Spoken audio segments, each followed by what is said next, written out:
رمضان المبارک کے پہلے جمعہ المبارک کا خاص وظیفہ، اور یاد رکھیں یہ جو وظیفہ ہے بالخصوص رزق کے لیے ہے اور پریشانی کے لیے ہے۔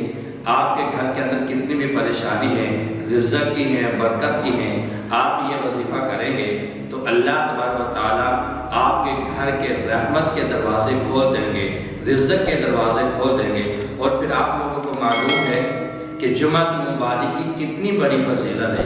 عام دن کا ہو، عام مہینے کا جمعہ المبارک ہو تو کتنی بڑی فضیلت ہے، اور رمضان المبارک کے پہلے جمعہ المبارک کا یہ خاص وظیفہ ہے۔ آپ جب اس پر عمل کریں گے تو اللہ تبارک و تعالیٰ ضرور آپ کی پریشانی کو دور فرمائیں گے۔ تو یہ خاص وظیفہ ہے اور بالکل مختصر سا وظیفہ ہے۔ فجر کی نماز پڑھیں، فجر کی نماز ادا کرنے کے بعد 111 مرتبہ اللہ تبارک و تعالیٰ کا یہ نام یا حافظو صرف 11 مرتبہ پڑھنا ہے۔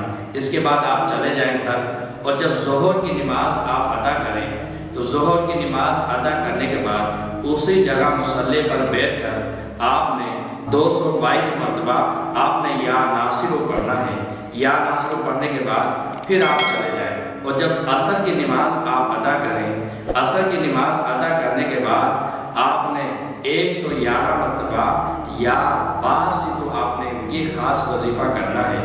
اور جب آپ مغرب کی نماز ادا کریں اور مغرب کی نماز کے بعد آپ نے 25 مرتبہ آیت الکرسی پڑھنی ہے، اور آیت الکرسی کا آپ کو معلوم ہے کہ کتنا بڑا فائدہ ہے۔ اور جب آپ عشاء کی نماز ادا کریں اور عشاء کی نماز کے بعد آپ نے 25 مرتبہ یہ دعا پڑھنی ہے، اللہ اللہ ربی لا اشرک بی شیئا۔ اس کے 2 فائدے ہیں۔ حدیث پاک میں آتا ہے کہ کوئی آپ کو پریشانی ہو رزق کی اور غم کی، جب آپ یہ وظیفہ کریں گے تو اللہ تعالیٰ رزق کی بھی تنگی آپ سے دور کریں گے اور غم کی بھی پریشانی آپ سے دور کریں گے۔